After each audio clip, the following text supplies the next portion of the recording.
If these words have reached you in this exact moment, pause for a second and consider something important.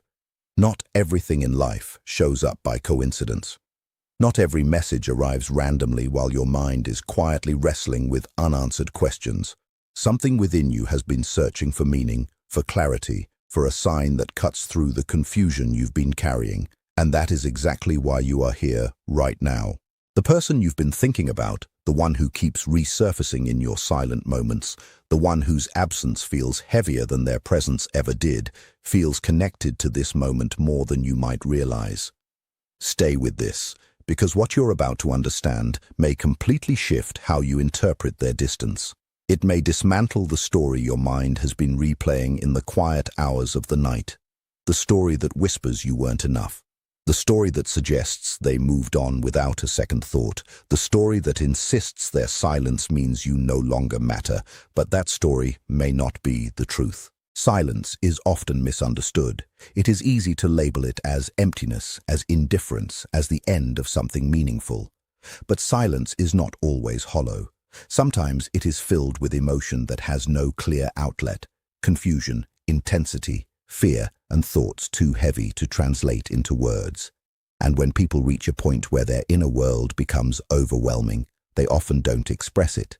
They withdraw, they retreat, they disappear outwardly while everything inside them becomes louder. Before you conclude that everything is over, allow this possibility to exist. What seems finished from your perspective may still be unresolved within theirs. The silence you've been carrying may not be as simple as rejection. It may not be proof that you were forgotten or replaced. It may simply be the surface expression of something far more complicated happening underneath. It is easy to assume you were not valued, easy to believe they moved forward while you remained stuck with unanswered questions, easy to interpret distance as proof of emotional replacement. But what if their withdrawal came not from absence of feeling, but from emotional overload instead? What if what they felt was too strong, too fast, or too unfamiliar for them to process in a stable way? For many people, deep emotion doesn't create clarity. It creates retreat. Not because they don't feel anything, but because feeling deeply brings up internal conflicts they are not equipped to face. Old fears, unresolved wounds, protective patterns built over time. And when a connection reaches those deeper layers, even something meaningful can feel overwhelming. So instead of expressing it, they step back. Instead of explaining it, they go quiet. From the outside, it appears like detachment, but internally it can feel like turbulence. This is the part that often gets missed. Silence does not always equal absence of emotion. In many cases, it is evidence of emotion that has become too complex to organize or too intense to control. And when someone loses their internal sense of control, distance becomes the only way they know how to stabilize themselves. Don't dismiss this too quickly because it changes the entire perspective. What you interpreted as emptiness may actually be internal conflict. One part of them may recognize the depth of what they felt with you, while another part becomes afraid of what that depth might require from them. What you may have stirred in them is not something superficial. It may have reached places they usually keep hidden, their softer emotional layers, their vulnerabilities, their fears, their longing, even the parts of them that struggle with closeness itself. When someone encounters those inner layers through another person, the experience can be both meaningful and unsettling at the same time. It creates contradiction inside them, a part that wants to move closer and a part that instinctively pulls away. That internal split is often mistaken for lack of care, but it is not the same thing.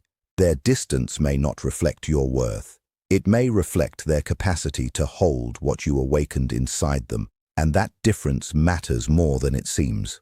Because when someone steps away from emotions they cannot regulate, it doesn't erase the impact you had on them. It simply pushes it beneath the surface where it doesn't disappear.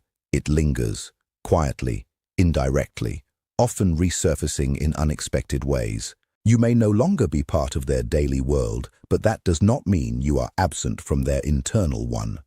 Memories return in unguarded moments. Certain sounds, places, or times of day can bring your presence back without warning. Not because something supernatural is happening, but because the mind naturally revisits what remains emotionally unfinished. And that is why closure feels absent, not because nothing happened, but because something did, and it was never fully processed. Emotional impact does not dissolve just because communication stops. In many cases, silence becomes the environment where meaning continues to develop without outward expression. There may still be moments where you cross their mind unexpectedly, not in structured reflection, but in fragments, between distractions, in early mornings, in quiet evenings when everything slows down and there is nothing left to override memory. They may rehearse conversations that never happen. Think of things they never said. Consider messages they never sent, and then step back before those thoughts become action.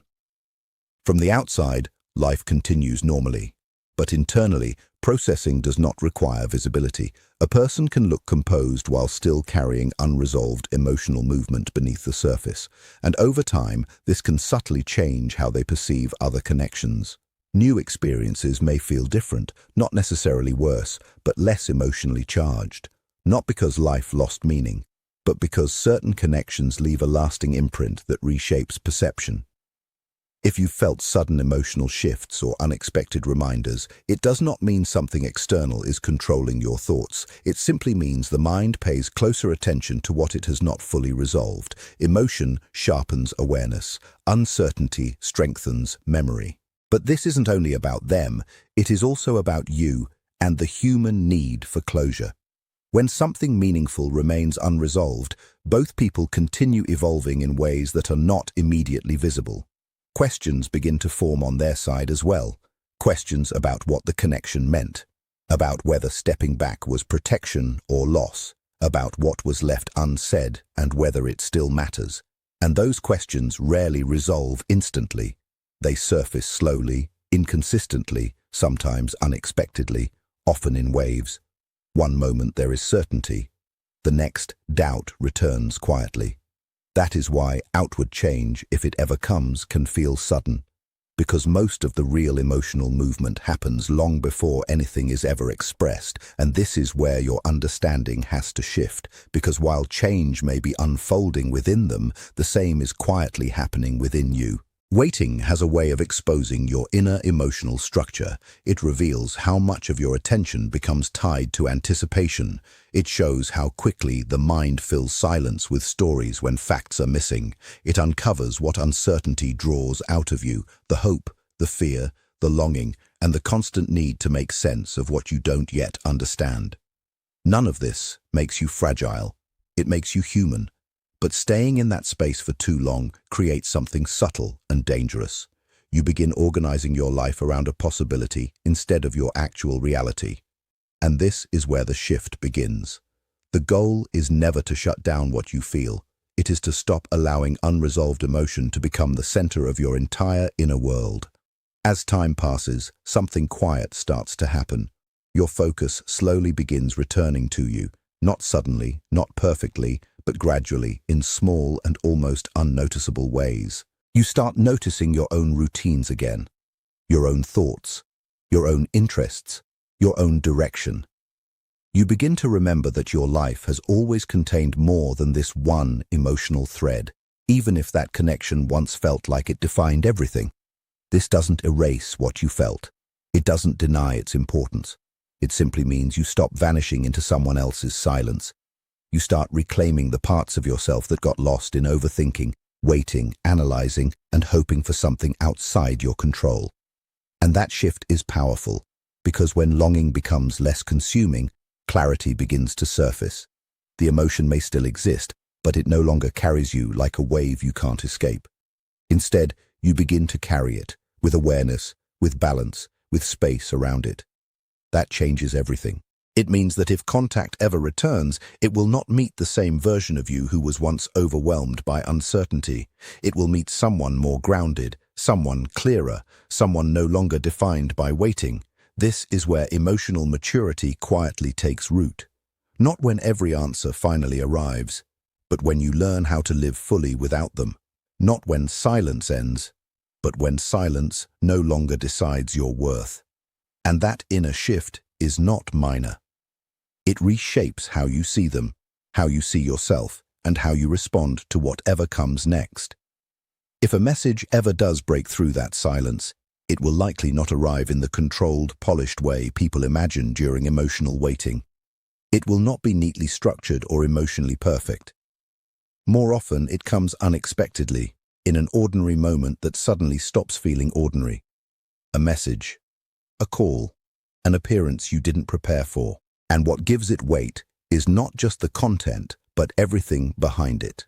Everything that was delayed, everything that was avoided, everything that remained unspoken until it could no longer stay contained. When emotions are held back for too long, they rarely arrive in clean sentences. They come fragmented, interrupted, hesitant, not because the feeling is weak, but because it is too large to be neatly expressed. There may be pauses between words.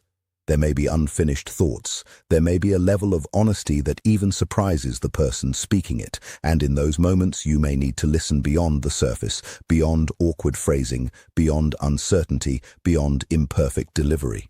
Because sincerity is not always fluent. Sometimes truth struggles when it finally speaks. Sometimes what is real comes out unevenly simply because it is trying to fit something vast into words that feel too small. If such a moment ever arrives, it would not just be emotional release. It would be evidence that something inside them shifted enough that silence could no longer contain it.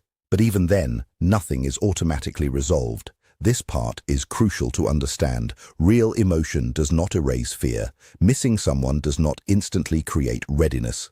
A person can care deeply and still feel unprepared to rebuild what was unclear, delayed, or emotionally complicated. They can recognize your value and still struggle with timing, trust, vulnerability, or their own internal patterns. So if reconnection ever happens, it will not only reflect what they feel, it will reflect what has changed in both of you during the distance. Because distance does not leave people unchanged. It reshapes perception. It forces reflection. It alters emotional priorities in ways that are not always visible from the outside. And when two people meet again after silence, they are never the same versions of themselves who once stood face to face. That is why any return carries a deeper question within it. Not just whether reconnection is possible, but what kind of connection is possible now. Can what existed before actually evolve into something healthier? Are emotional needs more aligned than they once were? Has awareness replaced confusion, or has distance simply turned memory into illusion? These are not small questions, and they matter far more than fantasy. Because longing has a way of making familiarity feel like destiny, even when reality may be asking for something more grounded. Even when the deeper truth feels more complex, if that door ever opens again, it cannot be stepped through on blind hope alone. It has to be met with honesty, with self-respect, and with the willingness to see things as they truly are. Not just as the heart wishes them to be. But there is something even more important to understand here. While it is natural to focus on whether someone returns, the deeper story has always been about who you become in the absence of certainty. That is where the real transformation happens, in the waiting, in the silence, in the days where no answers arrive, but life continues anyway. You still wake up, you still move through your responsibilities, you still carry yourself forward, and over time, that experience either weakens your center or strengthens it. If you allow it to unfold naturally, it begins to strengthen you. Slowly, you start realizing that your emotional balance cannot remain dependent on someone else's presence or absence. Your sense of worth cannot keep rising and falling based on how available someone is to you. Your life cannot stay paused around a silence you did not create and cannot control. This realization does not make you cold. It makes you steady. It teaches you how to feel deeply without surrendering your entire foundation, how to care without disappearing into someone else, how to love without turning uncertainty into a permanent home. And when that lesson begins to settle in, something subtle but powerful changes. You stop waiting in the same desperate way. You begin to live again, not because every question has been answered, but because you are no longer dependent on answers to feel whole. That is where freedom starts to quietly emerge. From that place, everything becomes clearer. If that person ever reappears in your life, you will see things differently. You will recognize what is real and what is not. You will sense whether what is being offered is grounded or temporary, honest or emotional impulse. You will understand the difference between genuine change and momentary regret. And that kind of clarity protects you without shutting your heart down. The intensity you once felt may soften, not because the connection meant less, but because you are finally becoming larger than the waiting itself. That is often what healing looks like. It does not erase emotion. It changes your relationship to it. Instead of being pulled under by hope one moment and fear the next, you begin to stand on more stable ground. You can remember without collapsing. You can wonder without chasing. You can feel without losing yourself inside the feeling. And when that happens, even your perception of them shifts. They are no longer the center of an unfinished emotional story. They become a meaningful chapter in a much larger life that is still unfolding. This matters more than it seems, because many people confuse emotional intensity with emotional truth. But intensity alone does not reveal what is right for you. Often, it simply reveals where your deepest wounds, desires, and fears have been activated. What you do with that awareness is where real growth begins. You start noticing your own patterns more clearly, the need for certainty, the fear of being forgotten, the tendency to assign meaning to silence, the way the mind tries to fill gaps with stories. And with that awareness, the connection does not become less significant. It becomes more understood. It gives you your power back.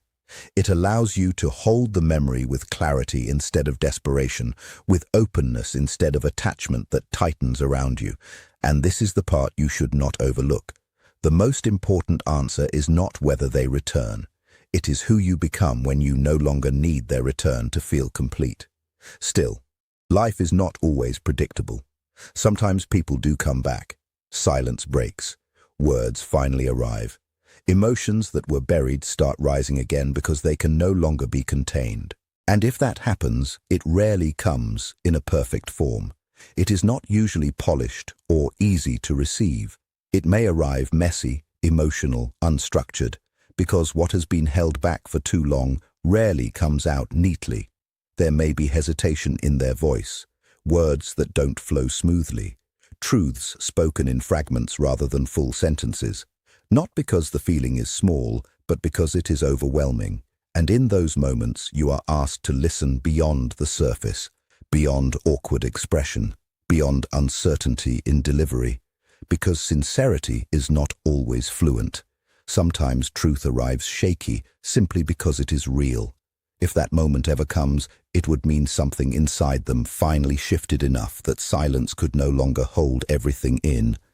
But even then, nothing is automatically resolved. Because real emotion does not erase fear. Missing someone does not instantly create readiness. Someone can care deeply and still not know how to rebuild what was once unclear or unstable. They can feel something real and still struggle with timing, trust, or emotional responsibility.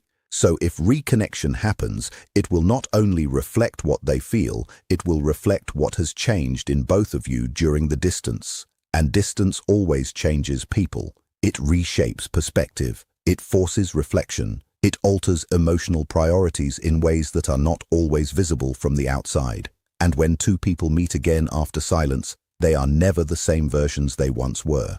That is why any return carries a deeper question within it. Not just whether reconnection is possible, but what kind of connection is possible now. Can what existed before evolve into something healthier? Are both people more grounded now, more self-aware, more emotionally responsible? Or has time simply turned memory into something heavier than reality? These questions matter far more than fantasy.